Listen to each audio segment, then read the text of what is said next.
Can you hear me? I am here today because I cannot be there with you today. But thank you for coming. Thank you for your resolve, your generosity of spirit.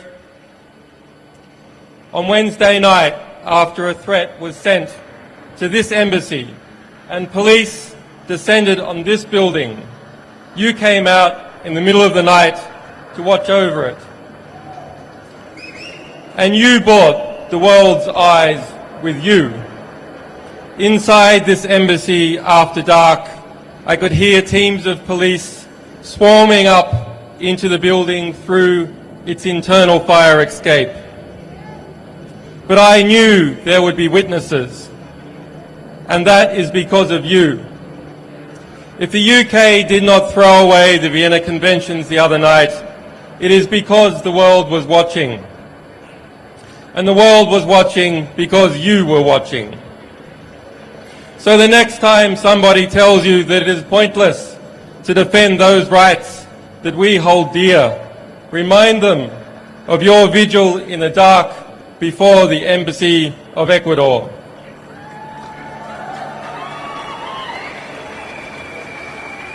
Remind them how, in the morning, the sun came up on a different world and a courageous Latin American nation took a stand for justice.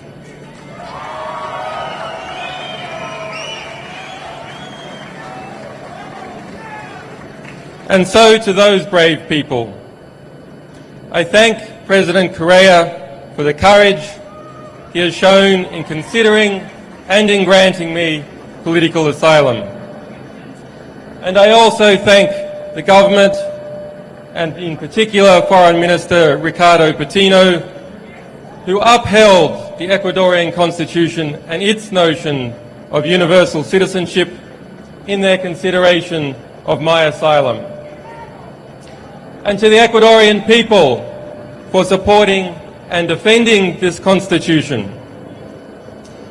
And I also have a debt of gratitude to the staff of this embassy, whose families live in London and who have shown me hospitality and kindness despite the threats we all received.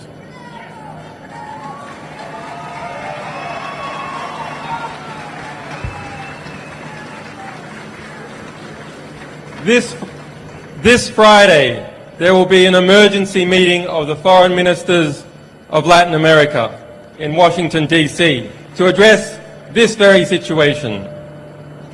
And so I am grateful to those people and governments of Argentina, Bolivia, Brazil, Chile, Colombia, El Salvador, Honduras, Mexico, Nicaragua, Argentina, Peru, Venezuela, and to all other Latin American countries who have come out to defend the right to asylum.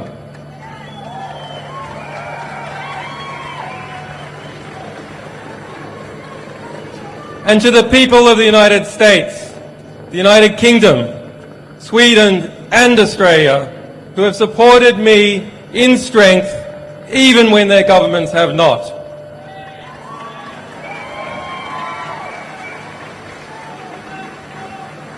And to those wiser heads in government who are still fighting for justice, your day will come. To the staff, supporters, and sources of Wikileaks, whose courage and commitment and loyalty has seen no equal.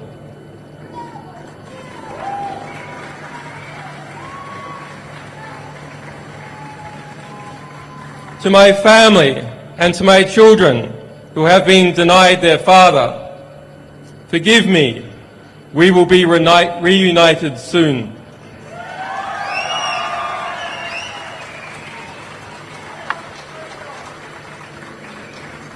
As Wikileaks stands under threat, so does the freedom of expression and the health of all our societies. We must use this moment to articulate the choice that is before the government of the United States of America. Will it return to and reaffirm the values, the revolutionary values it was founded on? Or will it lurch off the precipice, dragging us all into a dangerous and oppressive world in which journalists fall silent under the fear of prosecution and citizens must whisper in the dark? I say it must turn back. I ask President Obama to do the right thing. The United States must renounce its witch hunt against Wikileaks. The United States must dissolve its FBI investigation. The United States must vow that it will not seek to prosecute our staff or our supporters. The United States must pledge before the world that it will not pursue journalists for shining a light on the secret crimes of the powerful.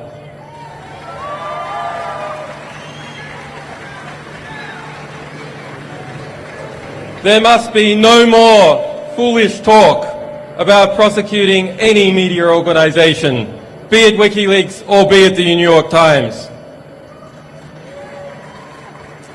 The US administration's war on whistleblowers must end. Thomas Drake, William Binney, John Kirikou and other heroic whistleblowers must be pardoned or compensated for the hardships they have endured as servants of the public record.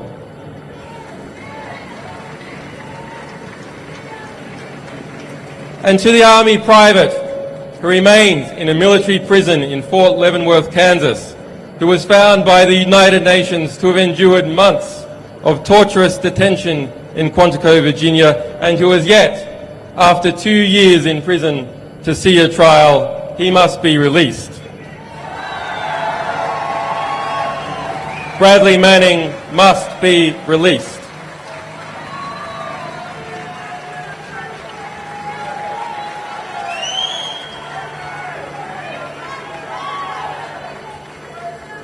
If Bradley Manning did as he is accused, he is a hero and an example to all of us,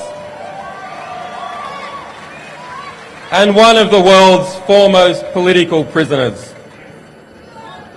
Bradley Manning must be released. On Wednesday, Bradley Manning spent his 815th day of detention without trial. The legal maximum is 120 days.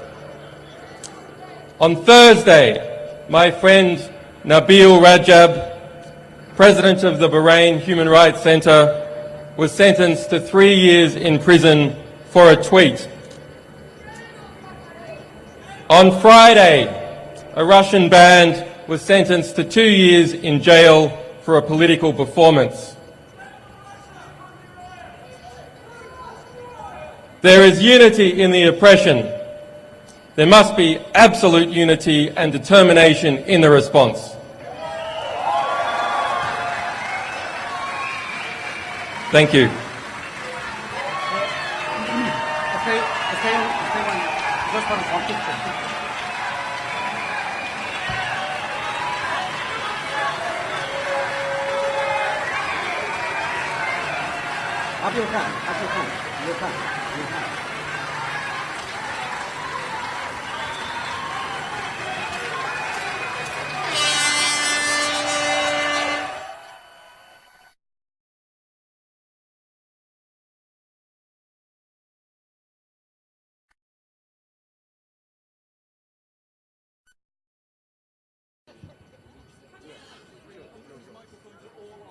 Are they?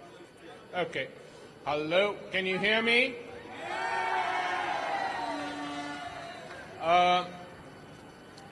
My name is Tariq Ali, and I'm here on behalf of the broad coalition of people here and in Europe and in other parts of the world, South America, from where I've just returned, who are backing Julian Assange and backing the decision of the Ecuadorian government to give him asylum.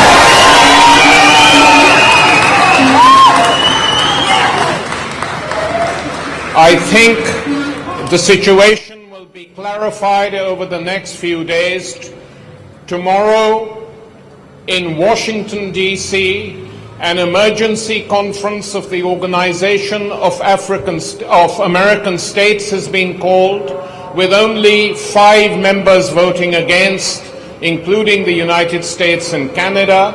But the meeting will take place, and there is only one item on the agenda of this meeting, which is the threats made to the Ecuadorian Embassy by the British Foreign Secretary. Subsequently, in South America, there will be a meeting of the Bolivarian republics, and we hope Argentina and Brazil, to make it very clear that Ecuador, while it has acted alone, has the support of a huge majority of the South American continent.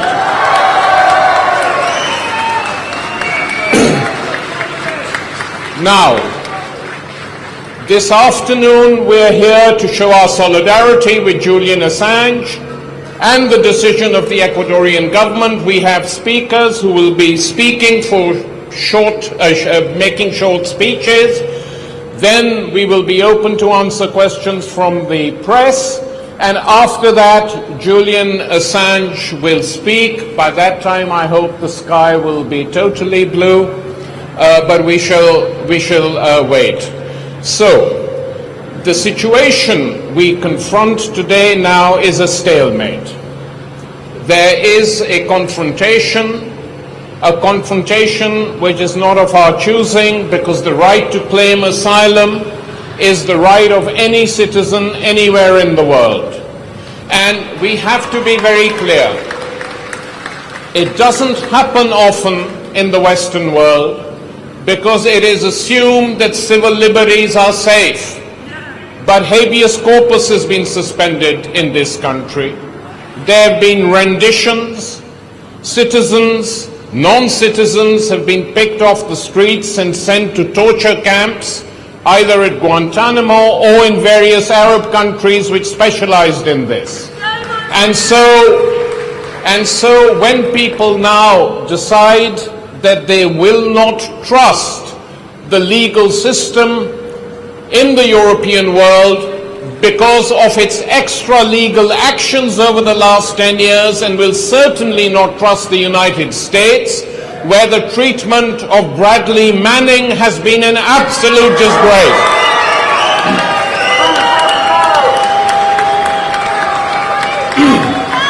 So there is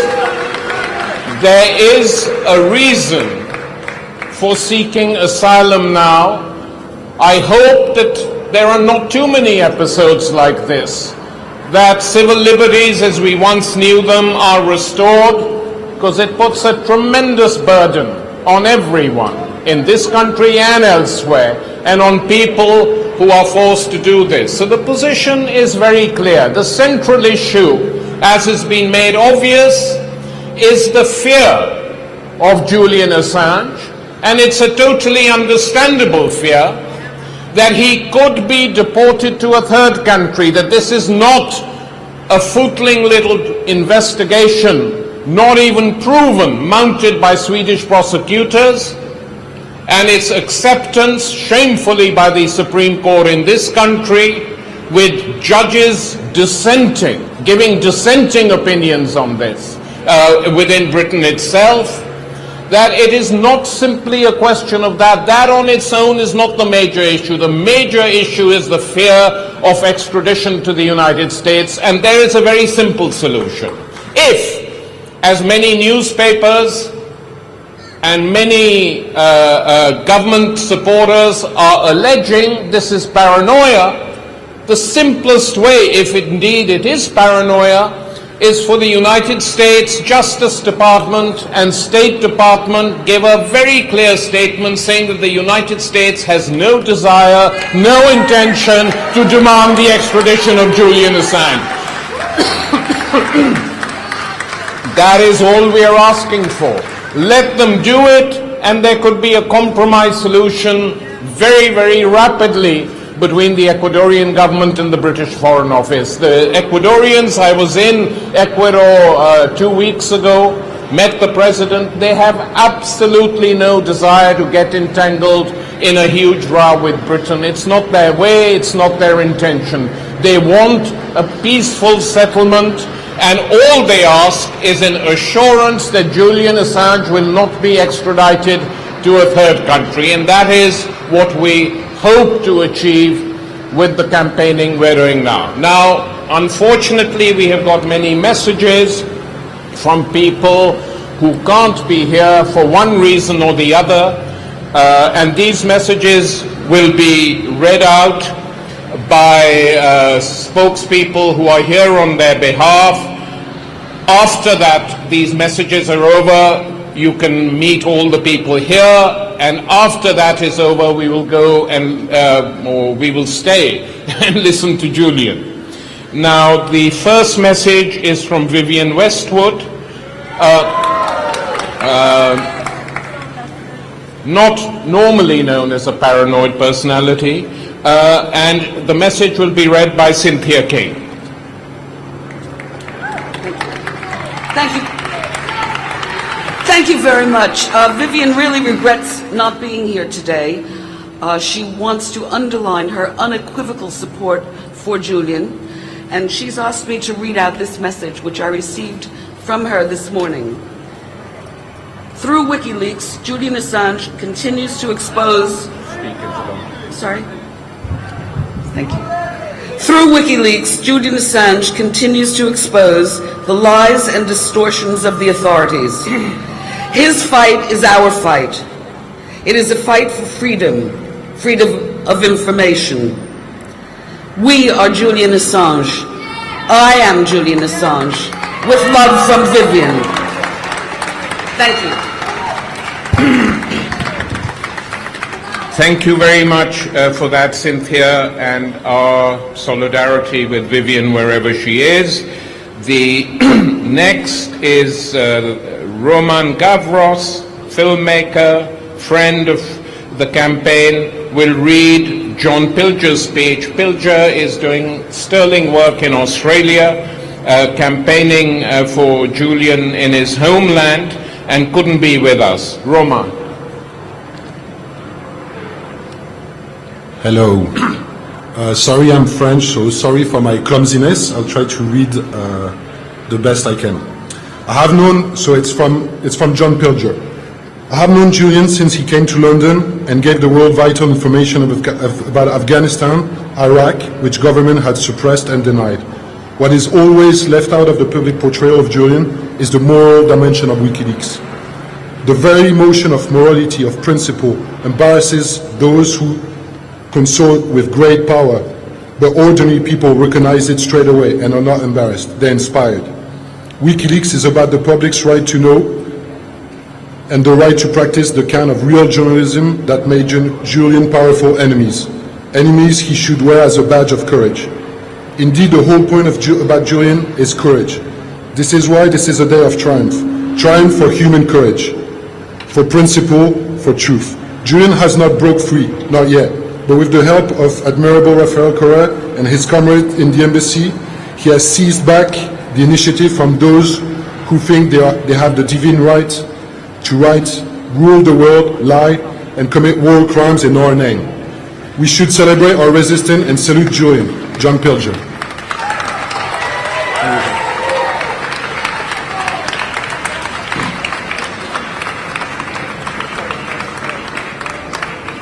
The third absentee friend, because he's not well, is Ken Loach, the film director, and Rebecca, who has worked with him forever, is here to read a message. Hi, everybody. The sun's come out, which is good news. I've been working with Ken Loach and Paul Laverty for a very long time, and with them, we give you this message. Julian Assange needs our support. He and Wikileaks have exposed the dirty secrets of the powerful. Remember WikiLeaks revealing US war crimes in Iraq, firing on unarmed civilians from an Apache helicopter? Nothing but cold-blooded murder. We know the gross brutality the US and Britain will use against those it sees as its enemies. The coups in Latin America, Guantanamo, and now the terror inflicted on Bradley Manning. With right-wingers in the States calling for his execution, Julian has every reason to fear for his safety. But look at the bigger picture. There is much talk of due process and the rule of law. What hypocrisy! Tell that to those left in the shattered ruins of Iraq. More than 1 million dead in a war that was plainly illegal. The US has no regard for due process or international law.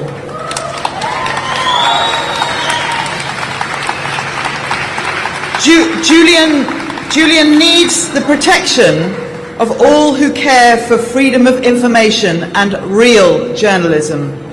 Solidarity with Julian Assange.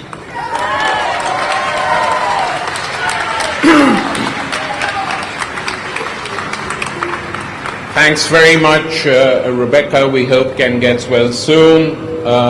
He is someone also with whom we express our solidarity because he knows what it's like to receive a bad press and many other things.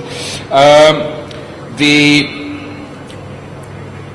last official speaker is someone who has a valiant record, someone who worked in the British Foreign Office for quite some time, was a British ambassador. His last posting was to Uzbekistan, where asylum was considered, where refugees were sometimes led into the British Embassy in that country. And Craig Murray has now, even though he's not that old, has become a veteran fighter for civil rights, for civil liberties, all over the world. And it's with very great pleasure that I now call on Craig Murray.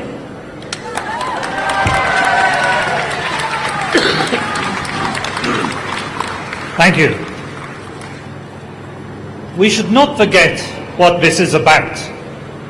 This is about the persecution of an individual who has made life much more simple and more productive for whistleblowers in the information age, and in an age when, as Western governments become increasingly authoritarian and civil liberties are diminished, we need whistleblowers more than ever to protect the rights of all of us.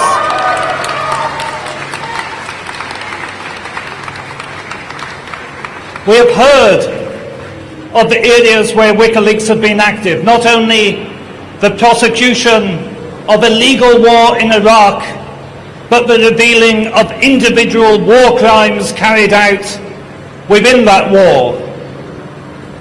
The targeting of people for assassination throughout the world, and the collusion of governments of different stripes in that targeting, the torture and rendition of individuals.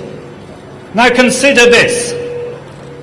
I blew the whistle on torture and extraordinary rendition and the collusion of the CIA and MI6.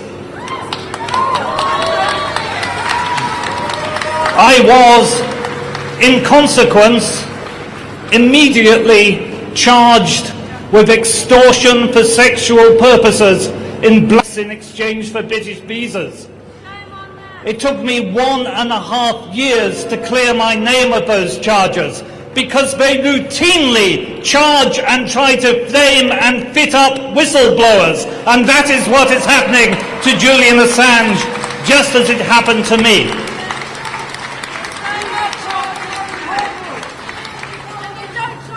I shared a platform across the United States with a very brave lady, Brigadier Janice Karpinski, who was the senior woman in the United States Army. She blew the whistle on the fact that she had seen documents signed personally by Donald Rumsfeld authorizing the torture at Abu Ghraib. The very next day, she was charged with shoplifting. I could name 5 or 6 examples straight away of individual whistleblowers who are always immediately charged with offences which don't relate to whistleblowing at all, because in the United States and the United Kingdom and apparently Sweden today, just as it used to always happen in authoritarian and totalitarian countries, dissidents are not charged with political offences, they are fitted up with criminal offences. That is the state our society has come to. How likely is it that when I was engaged in a bitter struggle, an internal struggle with my own government who were trying to sack me over the use of torture, and I was trying to prevent the use of torture, did I then think, oh, that's a good idea, I'll go and rape someone tomorrow while I'm in the middle of this? Was Julian Assange, while conducting the campaign of Wikileaks, so distracted he decided to get into incidental and coincidental criminal activity? Did Donald Rumsfeld get outed as the man who authorized torture by Janice Karpinski just for her to think the very next day she would pop out and do a bit of shoplifting? No! Only our disgustingly complacent and spoon-fed mainstream media would accept such a narrative for one single moment. It is obviously nonsense to anybody with half a day. Now then, let me come to William Hague.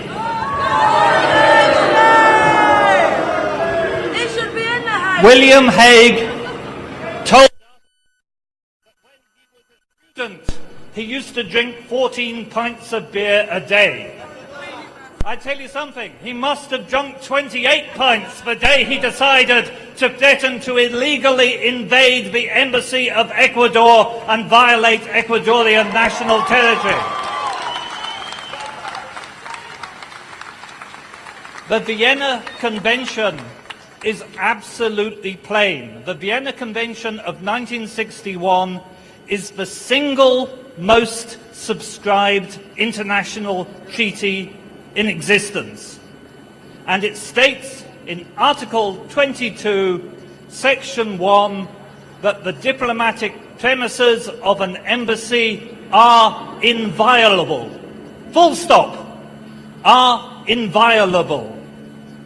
You cannot invade the embassy of another country. As Tariq rightly said, there were times when I sheltered Uzbek dissidents from their government within the confines of the British Embassy in Uzbekistan.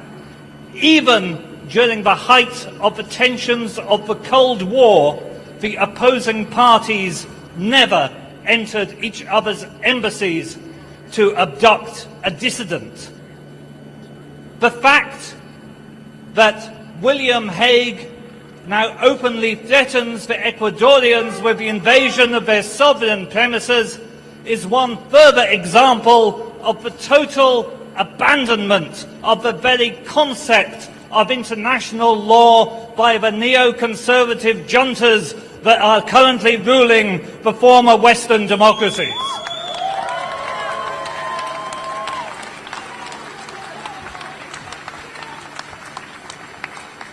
I quoted the Vienna Convention to you. The law that applies within the Embassy of Ecuador is the law of Ecuador. when I served for over 20 years as a British diplomat, if I'd ever murdered my ambassador in the embassy, and there were times I was tempted, that would have been prosecuted under UK law, and it would have been these gentlemen from the Metropolitan Police who would have come out to the British Embassy to investigate the crime that had taken place on British soil. And I tell you this, in international law and in Ecuadorian law, whatever British domestic legislation may say, if the Metropolitan Police enter the premises of the Ecuadorian Embassy, they are subject to Ecuadorian law and they are committing a crime under Ecuadorian law for which those individual policemen are quite rightly liable to prosecution. And I can tell you something else for certain. The position I've just outlined, that the invasion of a diplomatic premises is a crime in international law and a crime in the state whose premises are invaded, that is a position which is taken by virtually every country in the world. And it is a crime which is eminently extraditable. So any policeman who forcibly enters the premises of the Embassy of Ecuador will find himself liable for extradition to Ecuador as soon as he leaves the United Kingdom.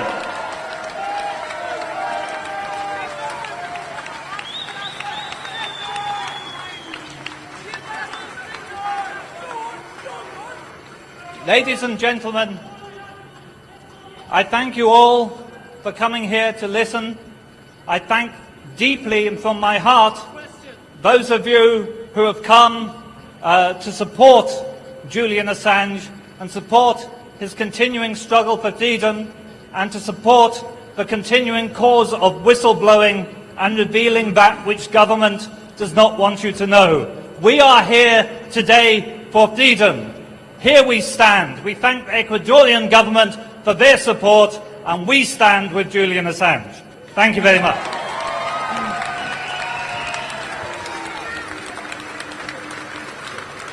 Friends,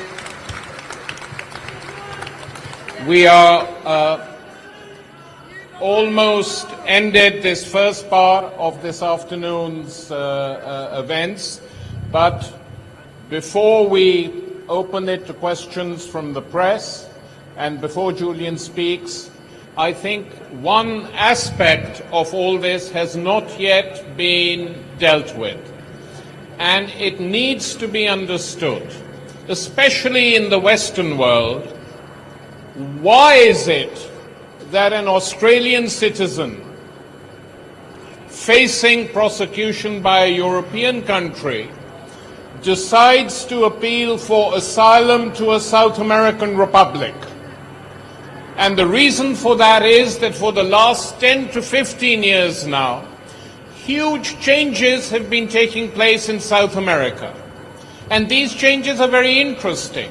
For a whole while, as many of you will know, South America was governed by military dictatorships of one sort or the other, backed by the United States and its European partners, and allowed to do whatever they wanted. They were taught how to torture, they were taught how to kill, and they carried on doing it till the changes began.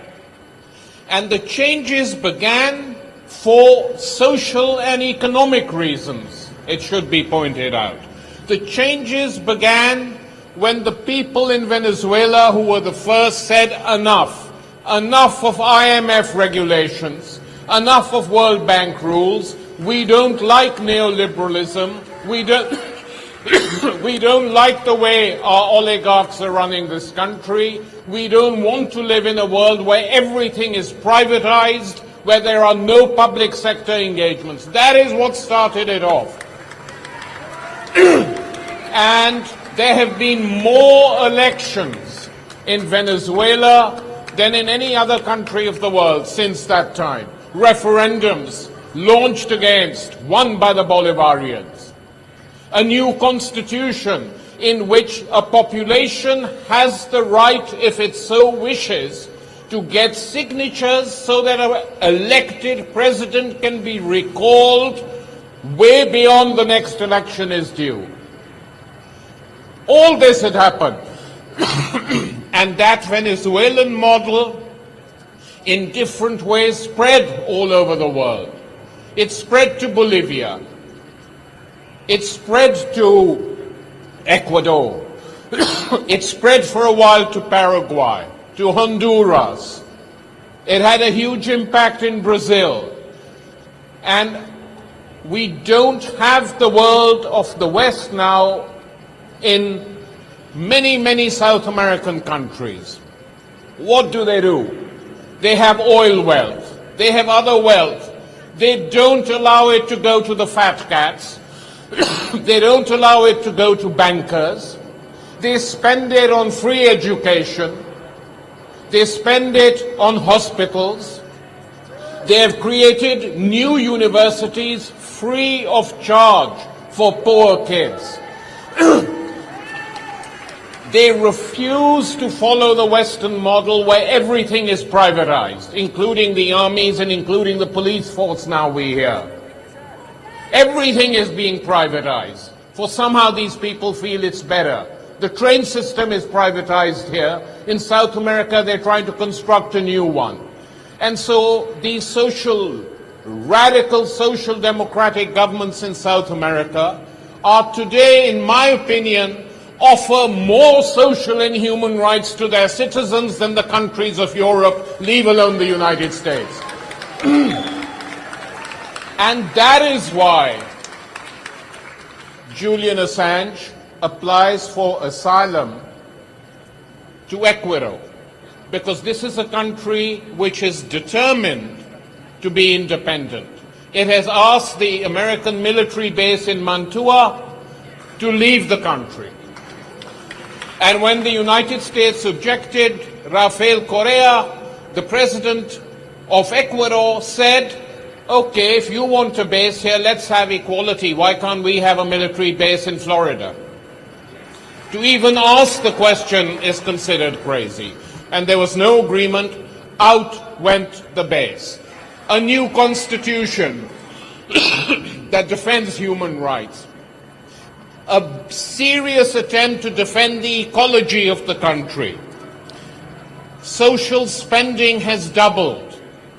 And for me, human rights mean nothing unless there are social rights as well for the ordinary people of a country. The two go hand in hand. And it is these changes in South America which have now come to the fore in a big way by this one event. But that is why Julian Assange appealed to Ecuador for asylum, and that is why I think in this week that lies ahead, he will receive the backing of a large majority of the South American continent. And the Europeans, European governments and European citizens, if they wished to, could learn a lot from South America today. Just change your gaze. The gaze of Europe is constantly fixed in the direction of North America. They should just shift it, at least for a year or two, to South America, and maybe conditions and the lives of ordinary people who live in Europe would be improved as a result. Instead, despite this huge social and economic crisis, they go on as if nothing's happened. Well, for them, nothing's happened. For ordinary people who live in this country, whatever their class, their creed, their color, they suffer. And they react angrily sometimes. And South America offers the beginnings of a model against that. Thank you very much. And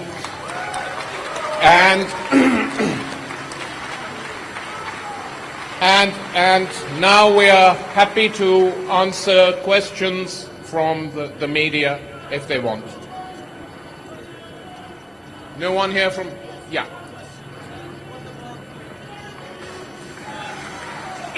We'll repeat your question. Ask it.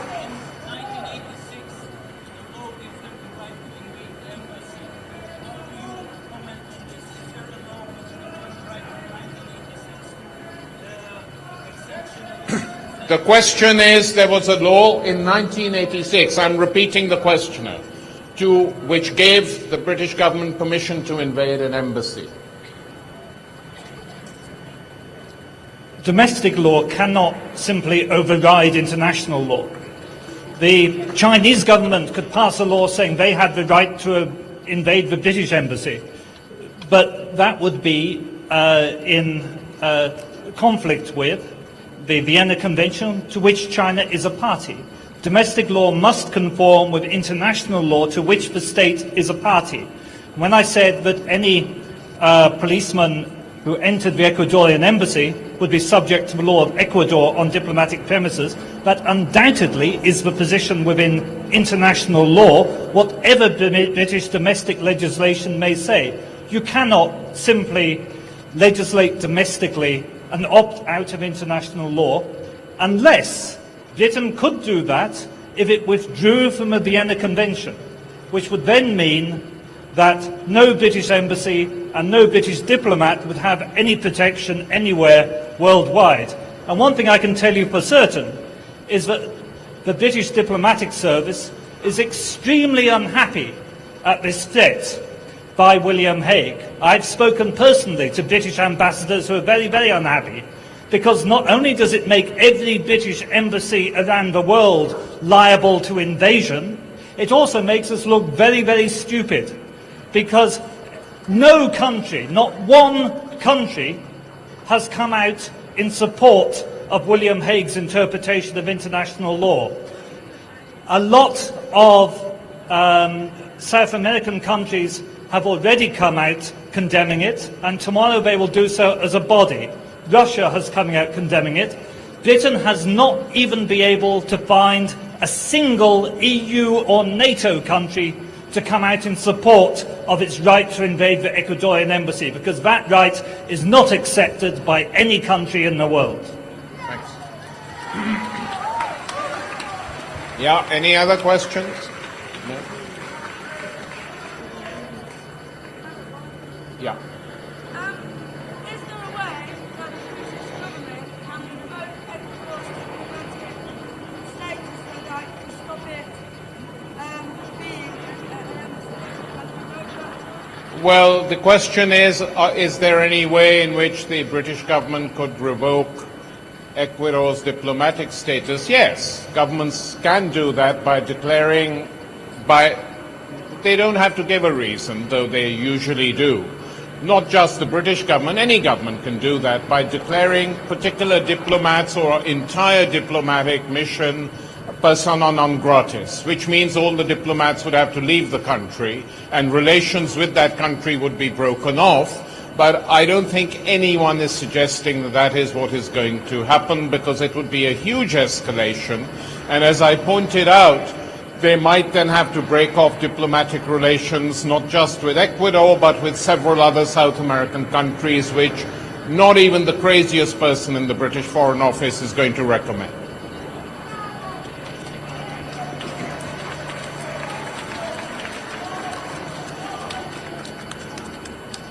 Anything else, guys?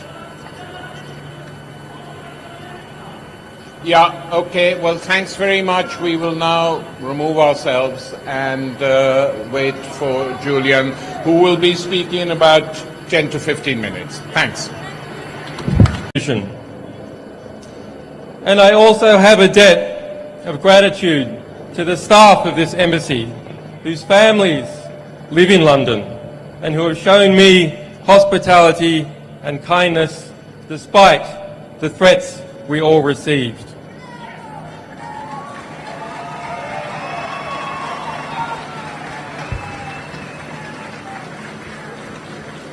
This Friday, there will be an emergency meeting of the foreign ministers of Latin America in Washington, D.C. to address this very situation. And so I am grateful to those people and governments of Argentina, Bolivia, Brazil, Chile, Colombia, El Salvador, Honduras, Mexico, Nicaragua, Argentina, Peru, Venezuela, and to all other Latin American countries who have come out to defend the right to asylum. So the next time somebody tells you that it is pointless to defend those rights that we hold dear, remind them of your vigil in the dark before the Embassy of Ecuador.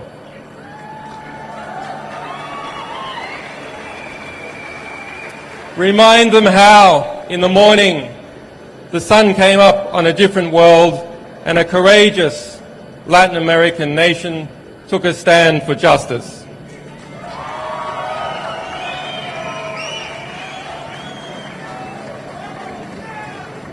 And so to those brave people, I thank President Correa for the courage he has shown in considering and in granting me political asylum. And I also thank the government, and in particular Foreign Minister Ricardo Patino, who upheld the Ecuadorian Constitution and its notion of universal citizenship in their consideration of my asylum. And to the Ecuadorian people for supporting and defending this Constitution. Wikileaks stands under threat. So does the freedom of expression and the health of all our societies. We must use this moment to articulate the choice that is before the government of the United States of America. Will it return to and reaffirm the values, the revolutionary values it was founded on? Or will it lurch off the precipice, dragging us all into a dangerous and oppressive world in which journalists fall silent under the fear of prosecution and citizens must whisper in the dark? I say it must turn back. I ask President Obama to do the right thing. The United States must renounce its witch hunt against Wikileaks. The United States must dissolve its FBI investigation. The United States must vow. Can you hear me? I am here today because I cannot be there with you today. But thank you for coming. Thank you for your resolve, your generosity of spirit. On Wednesday night, after a threat was sent to this embassy and police descended on this building, you came out in the middle of the night to watch over it. And you brought the world's eyes with you. Inside this embassy after dark, I could hear teams of police swarming up into the building through its internal fire escape. But I knew there would be witnesses, and that is because of you. If the UK did not throw away the Vienna Conventions the other night, it is because the world was watching. And the world was watching because you were watching.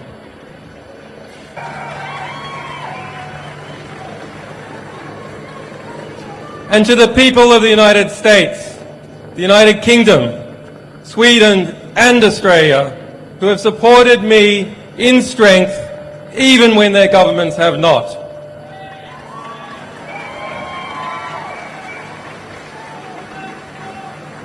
And to those wiser heads in government who are still fighting for justice, your day will come. To the staff, supporters and sources of Wikileaks, whose courage and commitment and loyalty has seen no equal.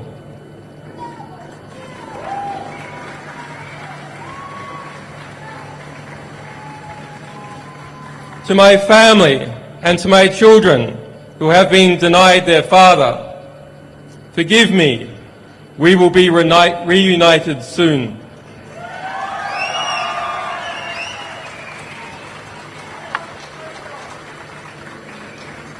as we